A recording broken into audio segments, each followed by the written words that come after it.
च सर्वं यश्चाधितिष्ठति स्वर्यस्य च केवलं तस्मै ज्येष्ठाय ब्रह्मणे नमः। प्रिय श्रोतागण, आज हम एक अत्यंत महत्वपूर्ण विषय पर चर्चा करते हैं। वह विषय यदि संसार के मनुष्यों की समझ में आ जाए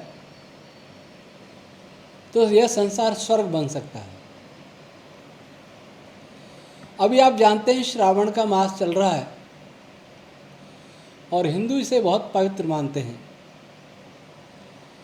मांसाहार करने वाले मांसाहार छोड़ देते हैं, शराब पीने वाले शराब छोड़ देते हैं, बहुत से लोग बाल नहीं कटाते हैं, कई प्रकार के व्रतों का पालन होता है।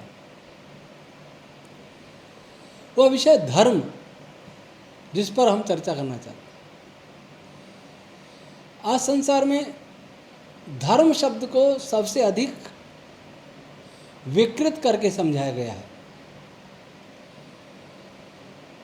आज चर्चा की जाती है संसार में बहुत सारे धर्म हैं, जिसमें सब लोग ये दावा करते हैं कि उन्हीं का धर्म सर्वश्रेष्ठ है और उनके धर्म के अतिरिक्त जितने भी धर्म हैं वो सभी निकृष्ट हैं। उनकी संसार को कोई आवश्यकता नहीं है। तो कुछ सेक्युलरवादी कहते हैं कि नहीं, सभी धर्म सच्चे और अच्छे हैं, सभी धर्म ईश्वर को प्राप्त कराते हैं, ईश्वर को प्राप्त कराने के मार्ग बताते हैं। जैसे सभी नदियाँ समुद्र में गिरती हैं, वैसे सभी धर्म ईश्वर की ओर ही ले जाते हैं। इसलिए धर्म के नाम पर विवाद, हिंसा नहीं होना चाहिए। आज यह देखा जा रहा है कि जब भी धार्मिक नाम से मेलों का आयोजन होता है, चाहे कुंभ मेले हों, मुसलमानों का मेला हज यात्रा हो या और किसी भी मजहब के मेले लगते हों, कहीं मंदिर का कार्यक्रम हो, मस्जिद का कार्यक्रम हो, चर्च का कार्यक्रम हो, गुरुद्वारे का कार्यक्रम हो, तो ऐसा लगता है जैसे एक धर्म की बाढ़ आ गई। समाचार पत्रों में छपता है, आस्था का सैलाब उमड़ा, धर्म का सैलाब उमड़ा। आचार्य चाणक्य ने कहा था, सुखस्य मूलम धर्म, धर्म सुख का मूल है। अगर धर्म है तो सुख भी होगा। धार्मिक मेलों में बहुत भीड़ लगे और फिर भी संसार में अशांति, भारत में अशांति, हमारे दिलों में अशांति, हमारे गांव में अशांति, देश में अशांति, दुनिया में अशांति। इसका क्या कारण? इसका कारण आचार्य चाणक्य तो मिथ्या भाषण कर नहीं सकते। तब कहीं ना कहीं धर्म को हमने नहीं समझा। जिसको हम धर्म समझ रहे हैं वह क्या धर्म है भी? हिंदू अपने पर विचार करें, मुसलमान अपने पर विचार करें, ईसाई विचार करें, बौद्ध, जैन, सिख सभी विचार करें, कि यहूदी विचार करें कि क्या जिसका वो पालन कर रहे हैं क्या वो वास्तव में धर्म है? अगर धर्म होता तो सुख चैन होता संसार में, लेकिन वो आज कहीं भी नहीं, किसी देश में नहीं है। किसी देश की बात क्या करें, किसी गांव मोहल्ले में नहीं है, किसी परिवार में नहीं है, किसी मनुष्य के अंदर नहीं है। कहीं भारी भूल हो रही। धर्म और मजहब, रिलीजन, ये तीनों शब्द अलग अलग हैं। मत, पंथ, संप्रदाय। धर्म शब्द का किसी अन्य भाषा में अनुवाद हो ही नहीं सकता। धर्म संस्कृत भाषा का शब्द है, वहीं से हिंदी में आया। अन्य किसी भाषा में धर्म को दर्शाने वाला, धर्म को बताने वाला कोई शब्द है ही नहीं। धर्म का कोई पर्यायवाची भी नहीं हो सकता। धर्म केवल धर्म है। कुछ लोग कहते हैं कि हिंदू धर्म नहीं, जीवन शैली है। वास्तव में हिंदू धर्म है ही नहीं, कोई भी धर्म नहीं है। धर्म सनातन है। धर्म कहते किसको है? इसके लिए महर्षि कणाद ने वैशेषिक दर्शन में कहा, यतो अभ्युदय निःश्रेयस सिद्धि सा धर्म, जिससे हमारी लौकिक उन्नति हो, जिससे हमारी परलौकिक उन्नति हो अर्थात मोक्ष हो, उसको धर्म कहते हैं। अर्थात धर्म उस व्यवस्था का नाम है, धर्म उस कर्तव्य का नाम है, धर्म उस आचरण का नाम है जिसको करके हमें इस लोक में भी उन्नति प्राप्त होवे, ऐश्वर्यवान होवें, हम सुखी होवें, संपन्न होवें, स्वस्थ होवें और मृत्युपरांत मोक्ष को प्राप्त करें। ऐसे कर्तव्य, ऐसे आचरण ही धर्म कहलाते हैं। उधर भीष्म पितामह ने महाभारत में कहा, यह स्यात् प्रभव संयुक्त स धर्म इति निश्चय, प्रभवर्थाय भूतानां धर्म प्रवचनम कृतम, यह स्यात् प्रभव संयुक्त स धर्म इति निश्चय। जिससे उत्थान होता हो, जीव मात्र का उत्थान होता हो, उसे धर्म कहते हैं। क्योंकि उन्नति का नाम ही धर्म है। उन्नति भी दोनों ही, लौकिक उन्नति भी, पारलौकिक उन्नति भी। ये बात वही कह रहे हैं जो महर्षि कणाद ने कही। दूसरा कहा, अहिंसा परमो धर्म, जिसमें अहिंसा हो, किसी प्राणी मात्र के प्रति कोई द्वेष भाव नहीं हो, वैर भाव नहीं हो, प्रीति भाव हो, न्याय भाव हो, उसे धर्म कहते हैं। अगर कोई व्यक्ति धर्मात्मा है, इसका अर्थ है कि वो कभी भी किसी के साथ पक्षपात नहीं करेगा, न्याय ही करेगा, किसी से घृणा द्वेष नहीं करेगा, वैर नहीं करेगा, प्रीति ही करेगा। और फिर आगे कहा कि धारणा धर्म मिथ्या हो, धर्मेण विद्रता प्रजा, यस्या धारण संयुक्त स धर्मिति निश्चय। धारण धर्म वह है जिससे संपूर्ण प्रजा का धारण होता है, संपूर्ण लोक का धारण होता है। ध्रियते अनेन लोका, जिन नियमों ने सारी सृष्टि को धारण कर रखा, उन नियमों का नाम धर्म है। वे नियम दो प्रकार के होते हैं, एक जड़ के नियम है, एक चेतन के नियम है। चेतन के नियम अर्थात हमारे वो जीवन की वो व्यवस्थाएं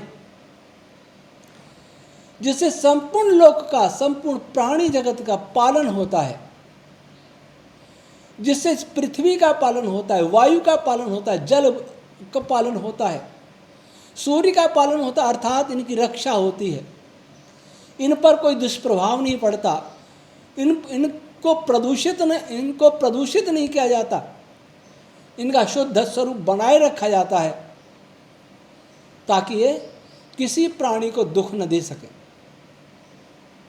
अगर हम भूमि को प्रदूषित करते हैं, जल को प्रदूषित करते हैं, हवा को प्रदूषित करते हैं, आकाश को प्रदूषित करते हैं, मनस्तत्व को प्रदूषित करते हैं, इसका अर्थ है हम धर्म नहीं कर रहे, अधर्म कर रहे।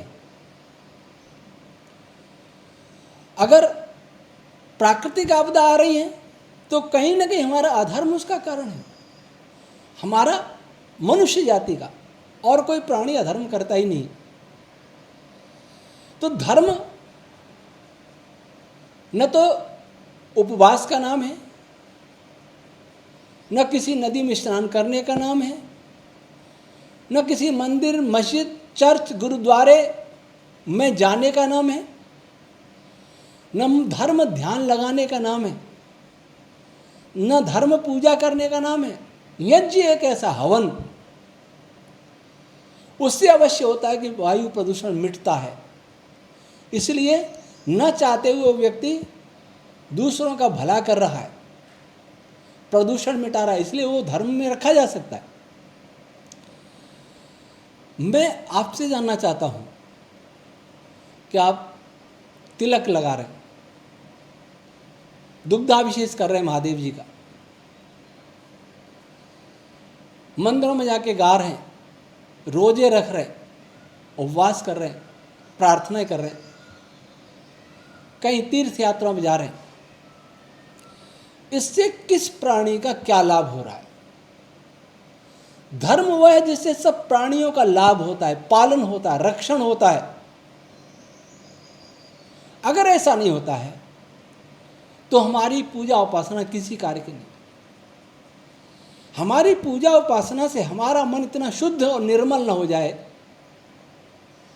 कि हम सत्य असत्य को पहचान सकें, हम हित अहित को पहचान सकें, हम दूसरों की, प्राणियों की भलाई के बारे में सोच सकें, उसको भलाई करने का प्रयास कर सकें। अगर ऐसा नहीं होता है तो हमारी पूजा उपासना, नमाज रोजा किसी काम का नहीं। सोचिए आप, हिंदू सोचता है कि सब हिंदू हो जाएं, तिलक लगाएं, माला पहने, सब ये कहने तो फिर स्वर्ग हो जाएगा। जब भारत में कोई नहीं था, सब हिंदू ही थे, तब क्या सुख था? दूसरे कैसे आ गए? फिर कैसे आक्रमण हो गए? कौरव पांडव का युद्ध हुआ था जब कोई दूसरे मजहब वाला नहीं था, फिर भी विनाश हो गया। मुसलमान सोचता है कि सारी धरती पर इस्लाम हो जाएगा तो क्या होगा? सीरिया में इस्लामी तो था, क्या हुआ? ईरानी इराक में वर्षों युद्ध हुआ, दोनों इस्लामी थे, क्या हुआ? सारे देशों में अशांति है। अफगानिस्तान में कौन था? किसने बर्बाद किया अफगानिस्तान? आपस में लड़ रहे। तो कोई ये सोचे हिंदू बन जाए, मुसलमान बन जाए, ईसाई बन जाए, ये बन जाए तो सब शांति हो जाएगी, ऐसा नहीं है। धर्म अपनाना पड़ेगा, धर्म को जानना पड़ेगा। धर्म है क्या? पूजा पद्धति का नाम धर्म नहीं है। धर्म नैतिक मूल्यों का नाम है। धर्म उन आचरणों का नाम है जिससे सबका भला होता हो। आप अपनी पूजा पद्धति के एक एक विधान पर चिंतन करके देखें। आपकी पूजा तो कुर्बानी करती है, बकरों की कुर्बानी, गायों की कुर्बानी, किसका भला हुआ? पशु मरा, हिंसा की तरंगें ब्रह्मांड में फैली, संपूर्ण मनस्तत्व विक्षुब्ध हुआ, वायु प्रदूषण हुआ, भूमि प्रदूषण हुआ, जल प्रदूषण हुआ, शरीर प्रदूषण हुआ, शरीर कब्रिस्तान बना। लाभ किसको हुआ? चाहे हिंदू बलि चढ़ावे, चाहे मुसलमान बलि चढ़ावे। धर्म अहिंसा का नाम है, हिंसा का नाम धर्म नहीं है। और ईश्वर को, जिसने सृष्टि बनाई उसको किसी बलि की आवश्यकता नहीं है, उसको किसी मिष्ठान और दूध की आवश्यकता भी नहीं है।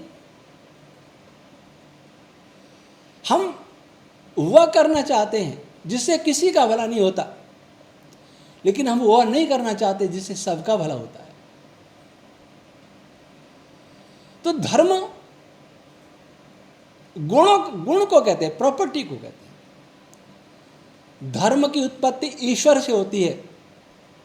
रिलीजन, मजहब, मत, पंथों की उत्पत्ति मनुष्य से होती है। इस्लाम के उत्पत्ति से पहले इस्लाम धरती पर नहीं था। ईसाई मत के उत्पन्न होने से पहले ईसाई मत धरती पर नहीं था। यहूदी मत प्रचलन में आने से पहले यहूदी मत धरती पर नहीं था। और हिंदू शब्द प्राचीन किसी शास्त्र में नहीं है। इसलिए जब से मनुष्य बना है, जब से धर्म आया है, क्योंकि धर्म किसी पदार्थ से अलग हो नहीं सकता। अग्नि का धर्म है जलाना, पानी का धर्म है गलाना, हवा का धर्म है सुखाना। जब से हवा बनी, जब से सुखाती है। हवा, वायु, हवा कहेंगे, वायु वैदिक भाषा में अलग चीज़ है। जब से अग्नि बनी तब से जलाती है, तब से दाह गुण है, प्रकाश गुण है, वेग गुण है, रूप गुण है। ऐसा नहीं अग्नि पहले बन गई और जलना बाद में शुरू हुआ, अब जब हमने चूल्हा जलाया। इलेक्ट्रॉन का धर्म है ऋण आवेश। जब से इलेक्ट्रॉन बना तब से उसका धर्म है ये कि वो धनावेश की ओर आकृष्ट होगा, ऋणावेश से दूर जाएगा, ये उसका धर्म है। तो मनुष्य का धर्म क्या है? जब इलेक्ट्रॉन का धर्म इलेक्ट्रॉन के साथ पैदा होता है, प्रोटॉन का धर्म प्रोटॉन के साथ पैदा होता है, जल का धर्म जल के साथ उत्पन्न हुआ है, अग्नि का धर्म अग्नि के साथ उत्पन्न हुआ है, भूमि का धर्म भूमि के साथ उत्पन्न हुआ है, और गाय का धर्म गाय के पैदा होते ही उत्पन्न हुआ है, तो मनुष्य का धर्म बाद में कैसे हो गया? जब से मनुष्य बना है, इस धरती पर आए, तब से धर्म है। उस धर्म का नाम है मानवता, और उसी को कहा सनातन। इस्लाम को 1400 साल हुए, और कुरान में लिखा है कि पहले धरती के सभी इंसानों का एक ही मजहब था। संसार के मुस्लिम स्कॉलर्स बात पर विचार करें कि सबसे पहले जो मजहब था वो क्या था, वो भी उसमें लिखा है, उसके विस्तार में नहीं जाऊंगा। बाइबल में भी लिखा है पहले एक ही मजहब था। उस एकत्व की ओर हम जाने के लिए तैयार क्यों नहीं होते? पुराण भी बाद में बने। संसार इस बात को तो मानता वेद सबसे पुराना है, ये अवश्य नहीं जानता कि वेद कितना पुराना है। ये हमने सिद्ध किया कि वेद ईश्वरीय स्पंदन है जिससे सृष्टि बनी है। इसलिए भगवान मनु ने कहा वेदश्चक्षु सनातनम, वेद ही चक्षु है, सनातन धर्म वही है। और भगवान मनु ने कहा सर्वम वेदात प्रसिद्ध्यति, सब कुछ वेद से ही प्रसिद्ध होता है। विज्ञान है, धर्म है, अध्यात्म है, सब वेद से ही प्रसिद्ध होता है, वेद से ही जाना जाता है। और लिखा यस तर्केण अनुसंधत्ते स धर्म वेद नेतर, जो तर्क पूर्वक अनुसंधान करता है वही धर्म को जानता है। लेकिन आज कहता है धर्म में तर्क नहीं करना। तर्क नहीं होगा वहाँ धर्म रह ही नहीं सकता। मजहब रह सकते हैं, मत रह सकते हैं, सेक्ट्स रह सकते हैं, रिलीजन रह सकते हैं, पर धर्म नहीं रह सकता बिना तर्क के। तर्क से सत्य का परीक्षण करो, फिर पता लगेगा धर्म क्या है। लेकिन कोई भी परीक्षण करने के लिए तैयार नहीं है। हमारे हिंदुओं में बहुत धर्मगुरु हैं, कोई परीक्षण करने के लिए तैयार नहीं है कि जो मानता है वो ठीक भी है कि नहीं है। कोई भी यह परीक्षण करने के लिए तैयार नहीं होता कि वह जो मानता है वो सृष्टि के आदि से माना जा रहा है कि नहीं है। वह परीक्षण करने के लिए तैयार नहीं होता है कि जब से मनुष्य बना तब से ये चल रहा है कि नहीं है। वह परीक्षण करने के लिए नहीं तैयार होता कि वो जो बोल रहा है, कह रहा है, मान रहा है, बता रहा है, वो वेद के अनुकूल है कि नहीं। इस्लाम इस बात को विचार करता ही नहीं है कि जो वो मान रहा है वो उससे पहले क्या था। मोहम्मद साहब के पूर्वज क्या थे, ईसा मसीह के पूर्वज क्या थे, जिन जिन संप्रदायों को जो मानते हैं उनके प्रवर्तक वो उनसे पहले क्या थे, उनके पूर्वज क्या थे, इस बात पर कोई विचार नहीं करता। और धर्म के नाम पर खून बहाया जाता है, धर्म के नाम पर आग लगाई जाती है। तो जब अग्नि का धर्म अग्नि से अलग नहीं हो सकता, तो मनुष्य का धर्म मनुष्य से अलग कैसे हो सकता है। अग्नि का धर्म बदला नहीं जा सकता, तो मनुष्य का धर्म बदला कैसे हो जा सकता है, धर्मांतरण कैसे हो सकता है। जो धर्मात्मा होगा उसका अंतरण हो ही नहीं सकता, वो कहीं जा ही नहीं सकता। जिसे धर्म की पहचान नहीं है वो बिना पहने के लोटी के लुढ़कता रहेगा। लोभ के कारण जा सकता है, और भय के कारण जा सकता है, अज्ञानता के कारण जा सकता है, 3 कारणों से जाता है। लेकिन धर्म जिसके पास है, जिसने धर्म को समझ लिया कि यह आचरण, ये नियम सृष्टि के नियमों के अनुकूल है, जिस परमात्मा ने सृष्टि को बनाया है उसी परमात्मा ने सृष्टि में रहने के लिए कुछ नियम बनाए हैं ताकि सृष्टि में हम सुखपूर्वक रह सकें। यह सृष्टि हम सब मनुष्यों का नहीं, सभी प्राणियों का एक साझा परिवार है, साझा हमारा घर है, साझा हमारा ठिकाना है। लेकिन हमने इसको ऐसा नष्ट भ्रष्ट कर दिया है, लड़ झगड़ के ऐसा कर दिया है कि कोई किसी को देखना नहीं चाहता। आज एक दूसरे के विरुद्ध आग उगले, वो अच्छे वक्ता, सुवक्ता, प्रवक्ता माने जाते हैं। बैला फुसला के छांगुर बाबा का एक उदाहरण देखो, क्या कर रहा था वो व्यक्ति, लेकिन सेक्युलर का राग अपने वाले मौन है, कोई नहीं बोल रहा, तो उनकी दृष्टि से सब ठीक है। ये हो क्या गया है? सब ठीक है, मांस खाने वाला न खाने वाला दोनों एक, झूठ बोलने वाला सत्य बोला दोनों एक, हिंसा करने वाला न करने वाला दोनों एक। कैसे हो सकता है? कुछ तो विवेक करना पड़े। छल कपट करने वाला और सरलता से जीने वाला दोनों एक। जिसे धर्म की समझ नहीं वही सेक्युलर होगा, जिसे धर्म की समझ नहीं वही जिहादी होगा, जिसे धर्म की समझ नहीं है वही अंधविश्वासी और पाखंडी होगा। आज हमारे यहाँ बाढ़ धर्म की आ रही है, कुछ नियमों का पालन कर रहे होंगे, वो नियम अच्छे हैं, परंतु धर्म एक दिन विशेष के लिए नहीं होता। आग किसी दिन विशेष में गर्म नहीं होती, सदैव गर्म रहती है। आग सदैव प्रकाश देती है, आग सदैव जलाती है। ऐसा नहीं है कि एक महीने में एक दिन में जलाएगी, बाकी दिन नहीं करेगी, नहीं जलाएगी। तब धर्म किसी महीने के लिए क्यों है? चाहे श्रावण महीना है, चाहे रमजान महीना है, धर्म को समझें। श्रावण में हिंसा तो नहीं करते हिंदू लोग, कम से कम हिंसक भी हिंसा त्याग देते हैं, मांस खाना त्याग देते हैं, परंतु इस्लाम में रोजे में क्या रखते हैं मैं नहीं जानता। इतना पता है दिन में नहीं खाते, रात को खाते, क्या खाते मैं नहीं जानता। अब कौन व्यक्ति धर्मात्मा, यह पहचान कैसे हो? पहली पहचान तो यह है कि जहाँ धर्मात्मा रहते हैं वहाँ सुख होगा, शांति होगी, कलह नहीं होगा। ऐसा आज कहीं नहीं। इसका अर्थ है कि सारे रंग बदरंग हो रहे हैं, भगवा हो, पीला हो, सफ़ेद हो, दाढ़ी वाला हो, चोटी वाला हो, कोई भी हो, शांति किसी के दिल में नहीं। शांति कोई पैदा करना भी नहीं चाहता।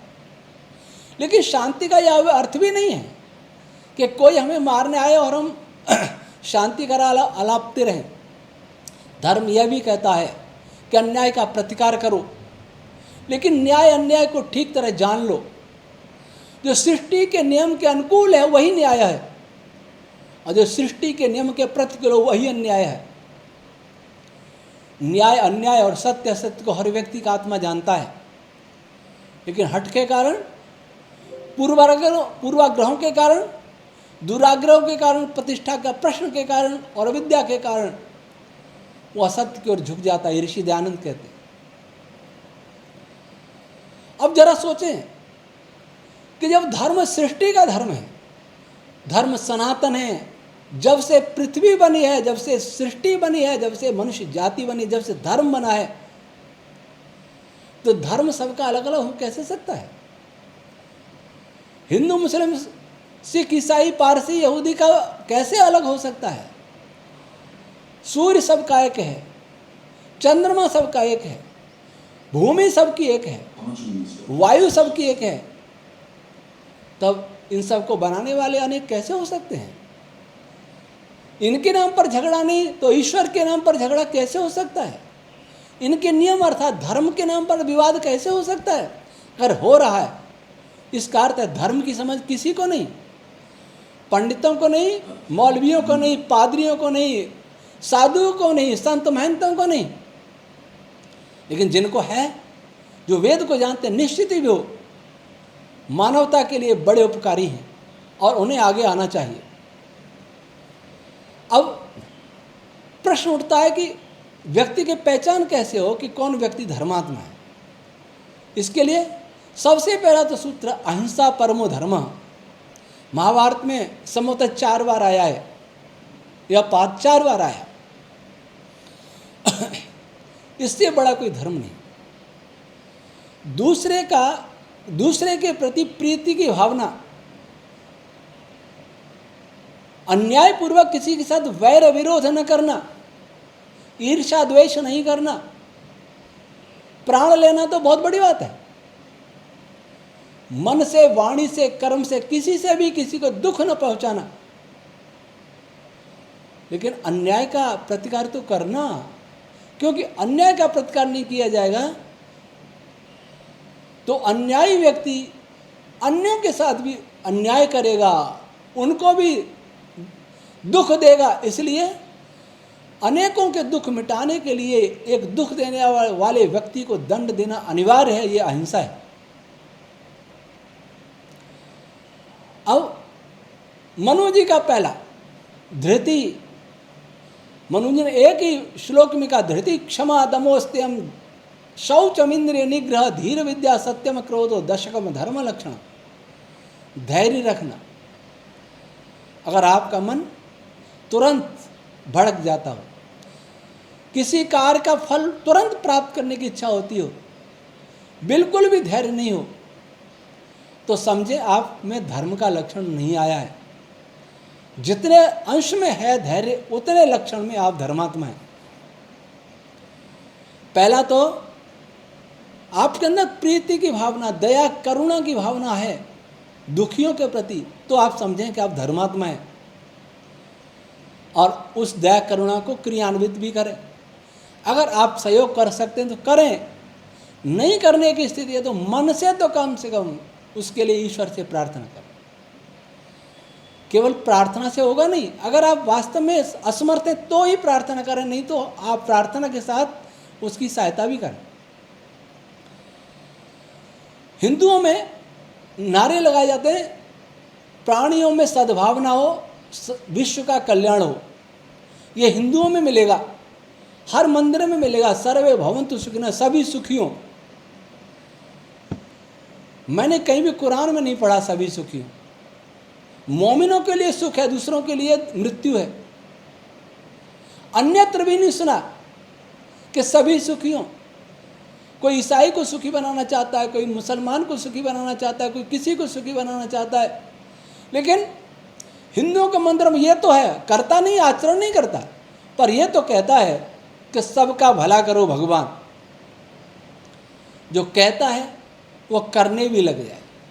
सबका भला करो भगवान कह रहा है, उसी समय कोई दुखी दरवाजे पर आ जाए तो उसको दुत्कारता है कि सत्कार करता है, तब देखने की बात है कि वो प्रार्थना करता है कि नहीं करता। तब सहायता करता है तो समझे वो प्रार्थना सही कर रहा है। तो अहिंसा के बाद भी सत्य, वो धृति, धैर्य रखना, अच्छे काम करते रहिए। दुख आता है तो देखिए कहीं गलती तो नहीं हो रही, पुरुषार्थ करते रहिए। फल नहीं मिलता तो धैर्य रखिए, विश्वास करिए कि कहीं आए तो भूल है या पूर्व कर्मों का फल है। ईश्वर सदैव न्यायकारी है, उसको दोष मत दीजिए, धैर्य रखिए। और इस मामले में देखा तो किसान बहुत धैर्य वाले होते हैं। फसल नष्ट हो गई, आत्महत्या नहीं करते। कर्ज लेने पर तो कर्ज वाले तो आत्महत्या कर लेते हैं, सोचते भगवान अगले साल देगा, कोई बात नहीं। इतना धैर्य है, कितना धैर्य है, असीम धैर्य। क्षमा, मान अपमान, सुख दुख, हानि लाभ में, जय पराजय में समान रहना। किसी ने हमारा थोड़ा कुछ बिगाड़ा, हम तुरंत प्रतिशोध के लिए तैयार हो जाएं, इसका अर्थ है धर्म का लक्षण नहीं है। राजा को कभी क्षमाशील नहीं होना चाहिए, न्यायाधीश को कभी क्षमाशील नहीं होना चाहिए। अपराधी को अपराध का दंड देना ही चाहिए, पर यह देखना चाहिए कि कम दंड में ही अगर अपराधी सुधर जाता है तो कम ही देना चाहिए। दंड में प्रतिशोध नहीं होना चाहिए, न्याय होना चाहिए। यह होना चाहिए कि दंड देके वो व्यक्ति सुधर जाए। तो क्षमा व्यक्तिगत कारणों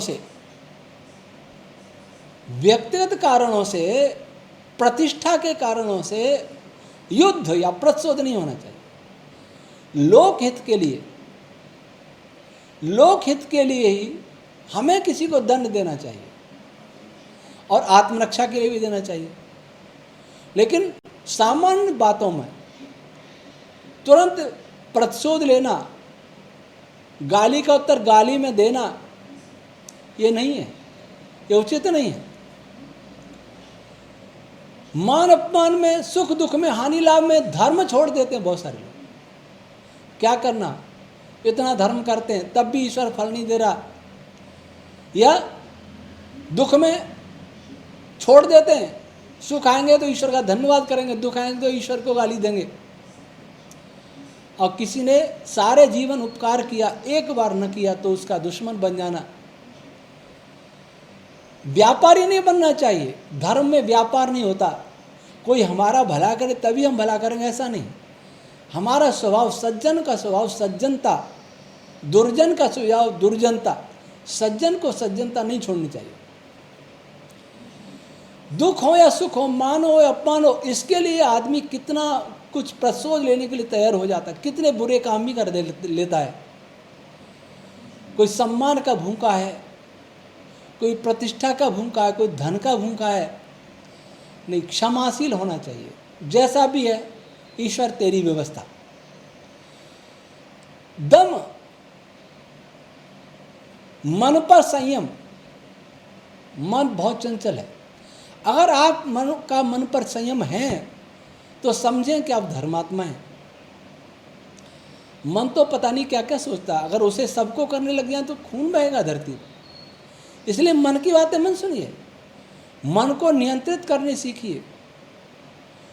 आज के मनोवैज्ञानिक कहते हैं नियंत्रित मत करिए, जो मन कहे वो करिए, इंद्रियां जहां ले जाओ वहां जाइए। ऐसे विचारक हो गए, धूर्त विचारक हो गए, धूर्त, जिन्होंने इस मानवता को खंड खंड कर दिया, मानवता को नष्ट भ्रष्ट कर दिया कि इंद्रियों और मन के अनुसार चलो। लेकिन मनु कहते हैं कि धर्म दमनशील बनाता है। हम अपने मन पर नियंत्रण रखें, और नियंत्रण रखने का उपाय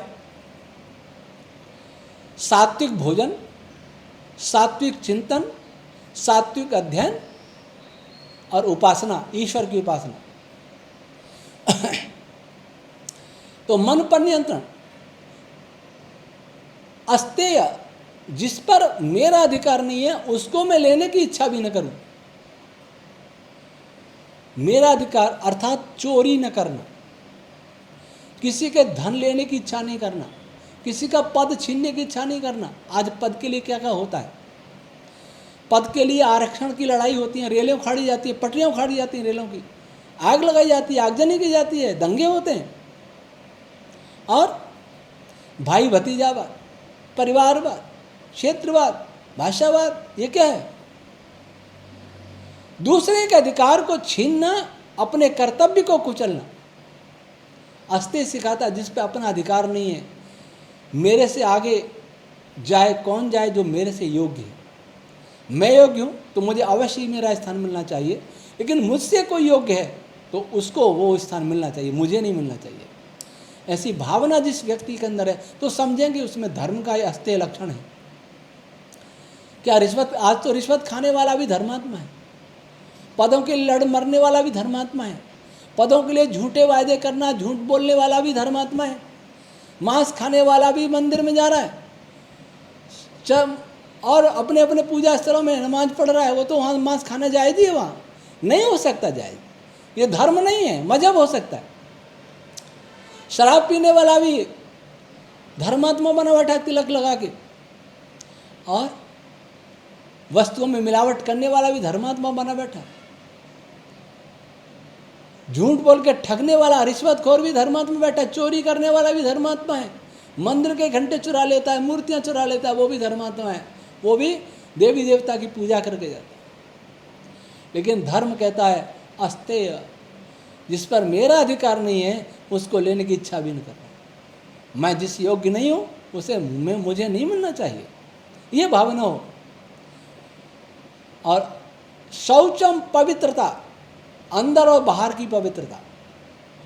कुछ लोग शरीर की पवित्रता का बहुत ध्यान रखते हैं, लेकिन भगवान मनु कहते हैं अद्विर्गात्राण शुद्ध्यंति मन सत्य न शुद्ध्यति विद्या तपोभ्याम भूतात्मा बुद्धि ज्ञाने न शुद्ध्यति।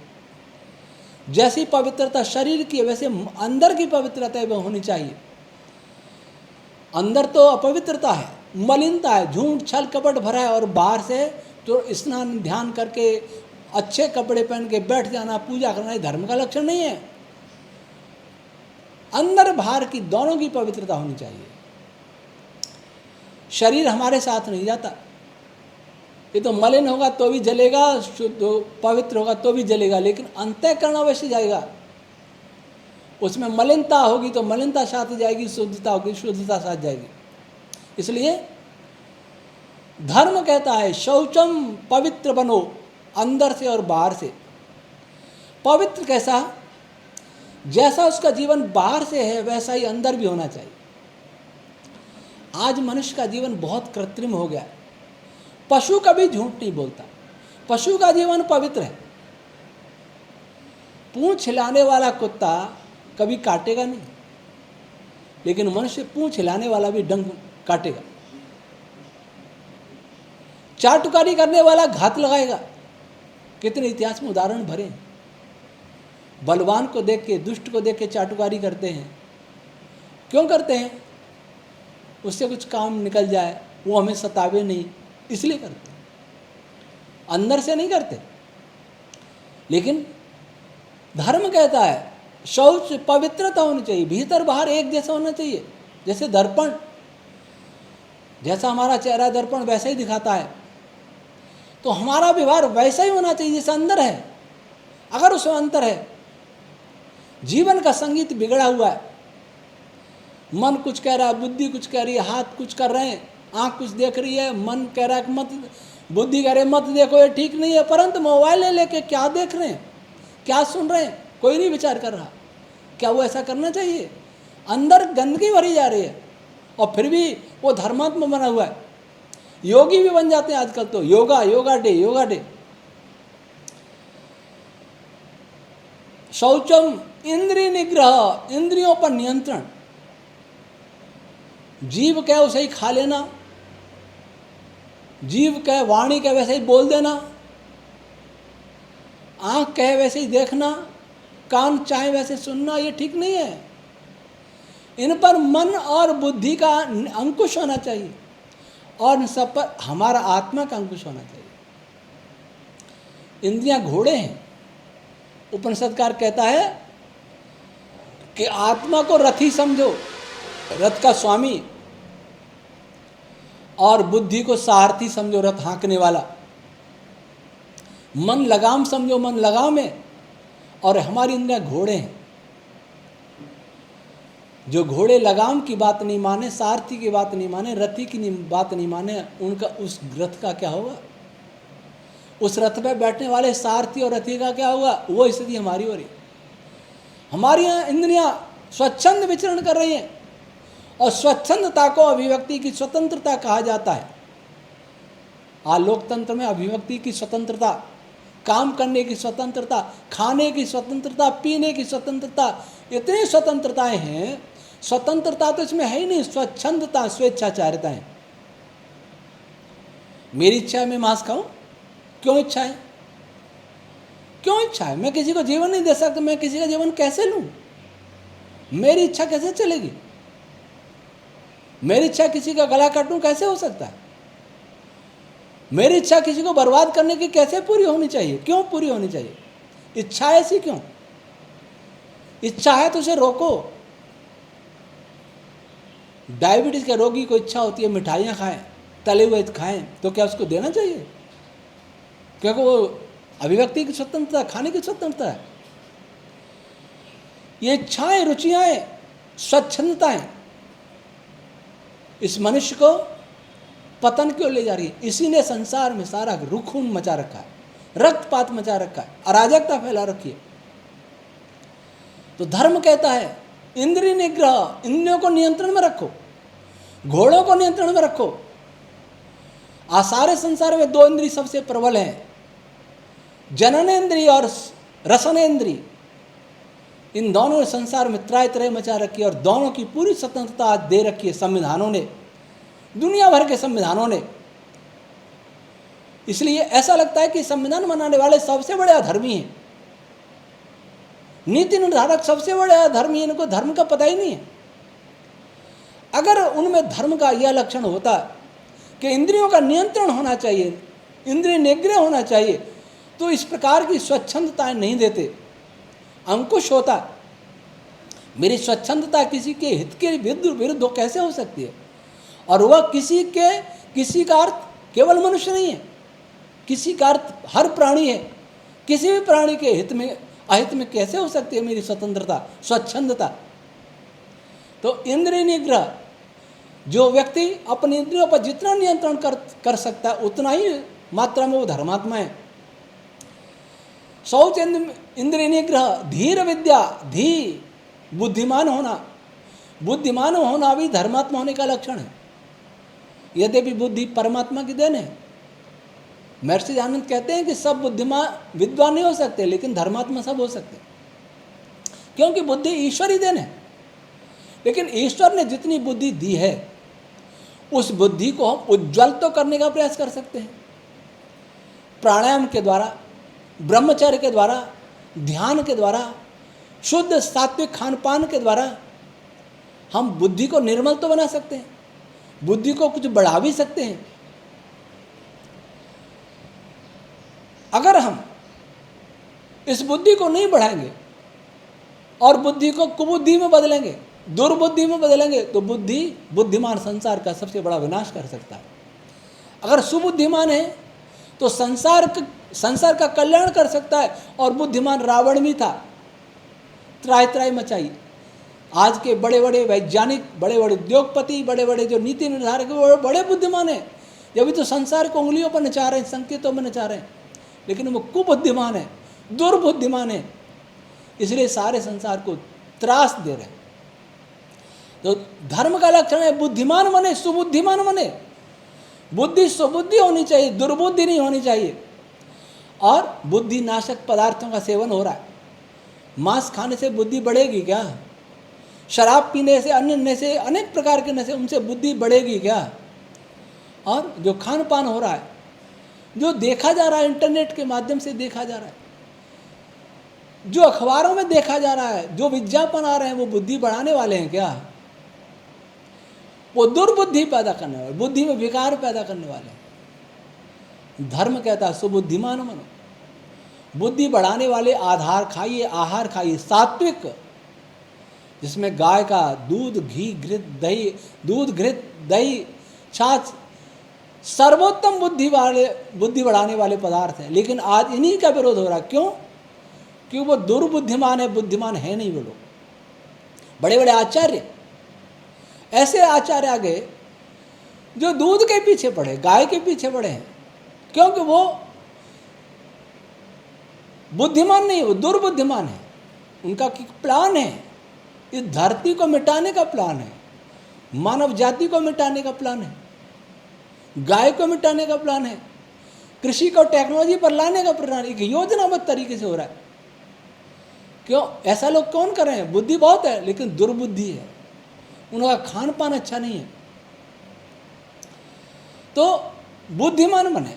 हमारे यहाँ बड़े बड़े धर्मगुरु चिलम पी रहे हैं, गांजा पी रहे हैं, कई तो शराब पी रहे हैं, अफीम खा रहे हैं, भांग पी रहे हैं। ये धर्म विरुद्ध है, दुर्बुद्धि पैदा हो रही है। इसलिए धर्म कहता है बुद्धिमान बनो, सुबुद्धिमान बनो, बुद्धिवर्धक पदार्थों का सेवन करो, बुद्धिवर्धक व्यवहार करो, प्राणायाम करो, ब्रह्मचर्य का पालन करो, ध्यान करो, धीर विद्या और विद्वान बनो। जितना हो सकता है उतना विद्वान बनो। जो विद्या के ग्रंथ हैं, विद्या का ग्रंथ क्या है? जो जैसा उसको वैसा जानना विद्या कहलाती है, और विपरीत जाना विद्या कहलाती है। संसार में जितने भी मजहबी ग्रंथ हैं, क्या उनमें सत्य बताया जा रहा है? अगर किसी ग्रंथ में ये बताया जा रहा है कि 6 दिन में खुदा ने सृष्टि बना दी, तो क्या यह सत्य है? अगर कोई बता रहा है कि पृथ्वी चपटी है, तो क्या यह सत्य है? अगर ये बताया जा रहा है कि पृथ्वी रसातल में चली गई, वराह जी निकाल के लाके, तो क्या यह सत्य है? अगर ये बताया जा रहा है कि हनुमान जी ने सूरज मुंह में निगल लिया, तो क्या यह सत्य है? विचारिए, ये साइंस नहीं है, सत्य है। सत्य क्या है? ये जो बताए वो विद्या है। आत्मा को आत्मा जानना विद्या है, शरीर को शरीर जानना विद्या है, सृष्टि के नियमों को जानना विद्या है, ईश्वर जैसा है उसको वैसा जानना विद्या है। इसके विपरीत ईश्वर के नाना रूपों की कल्पना करना अविद्या है। ईश्वर को सातवें आसमान पर बैठने वाला, चौथे पर बैठने वाला, क्षीर सागर में रहने वाला, ये अविद्या है। अविद्या तो हमने ओढ़ रखी है, फिर कह रहे हम बहुत धर्मात्मा, धर्म बहुत आगे बढ़ रहा है। ईश्वर इस सृष्टि का निर्माता है, ईश्वर इस सृष्टि का धारण करता है, ईश्वर इस सृष्टि का संचालक है, पालक है। तो सृष्टि के अंदर भी है, सृष्टि के बाहर भी है। उपनिषद कहता है ये आत्मनि तिष्ठन यस्यात्मा शरीरम, जो हमारे आत्मा के भीतर भी बैठा हुआ है और आत्मा के बाहर भी बैठा हुआ है, जिसके लिए उपनिषदकार कहते हैं अणो रणि अनमय तो मयान, सूक्ष्म से सूक्ष्म, मान से मान, अर्थात सर्वव्यापक है। तो जैसा उसको वैसा समझें, यही विद्या है। और विद्या को बताने वाले ग्रंथ हैं, मूल ग्रंथ वेद है, क्योंकि वेद ईश्वरी वाणी है।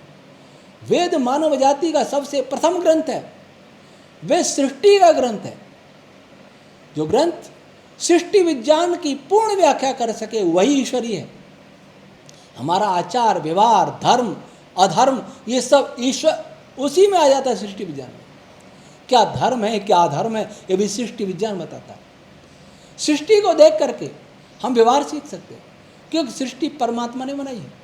हमारे व्यवहार भी परमात्मा ने निर्धारित किए हैं वेद में, और वेद के अनुसार ऋषियों ने लिखे मनुस्मृति आदि ग्रंथों में। दुर्भाग्य से मनुस्मृति में मिलावट इतनी कर दी कि आज मनुस्मृति को कोई नाम तो लेता है लेकिन डरता है, नाम लेने से डरता है, कहीं वो आक्रमण कर दे। मनुस्मृति का विरोधी, मनुस्मृति का विरोध करने वाला भी नहीं जानता मनुस्मृति में क्या लिखा है, और जो मनुस्मृति का समर्थन करा वह भी नहीं जानता। इन दोनों ने दुर्गति मचाई है मनुस्मृति। वेद के बाद सबसे प्रामाणिक धर्म संविधान का ग्रंथ है तो मनुस्मृति है, लेकिन वो मिलावट छोड़ करके, और मिलावट छोड़ के कोई पढ़ना चाहता है तो डॉक्टर सुरेंद्र कुमार जी द्वारा भाष्य पढ़ें, विशुद्ध मनुस्मृति या मनुस्मृति। तो विद्या, अब एक कलेक्टर थे यहाँ जालौर में, उनको मैंने साहित्य भेंट किया तो मुझे एक दोहा सुनाया, स्वामी जी पोथी पढ़ पढ़ जग मुआ, पंडित भया न कोई, 2.5 अक्षर प्रेम का पढ़े सो पंडित हो। मैंने कहा 2.5 अक्षर पढ़ के कलेक्टर नहीं बना जाता है। विद्या सबको पढ़नी चाहिए, केवल पशु नहीं पढ़ता विद्या। मनुष्य को तो चाहिए वो विद्या पढ़े, और विद्या जिन ग्रंथों में उन्हें पढ़े, वेद को पढ़े, मनुस्मृति को पढ़े, मिलावट छोड़ करके उपनिषद पढ़े, दर्शन पढ़े, रामायण महाभारत को मिलावट छोड़ के पढ़े, सत्यार्थ प्रकाश पढ़े, ऋग्वेद आदि भाष्य का पढ़े, ब्राह्मण ग्रंथ पढ़े, निरुक्त पढ़े, ये विद्या के ग्रंथ हैं।